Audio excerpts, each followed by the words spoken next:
A story for you to think about next time you're driving through a wide open space in Johnson County. They're reevaluating how zones or unincorporated land are done there and could affect how neighborhoods grow in the future. And there's a meeting happening tonight for you to voice your opinions on the changes. KSHB 41 News reporter Olivia Acree covers Johnson County and breaks down what they're considering. Olivia? Yeah, good morning. Well, part of it is that many of Johnson County's rural zoning regulations date back decades. So now they're working on this. It's hundreds of pages of new zoning regulations. And county planners say it's time to make changes to balance development with rural preservation. But there are also some changes for residents to pay attention to. So the proposed zoning update will reduce the number of zoning districts from 15 to about 8 or 10.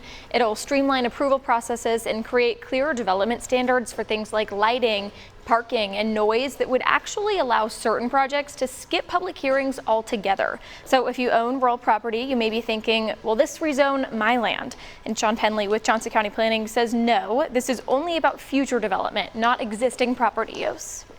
Our goal is not to rezone anyone's property. The goal is to update the regulations so that we will protect those existing areas. If there's no plan for development of your property, certainly nothing will change. It's only for future development.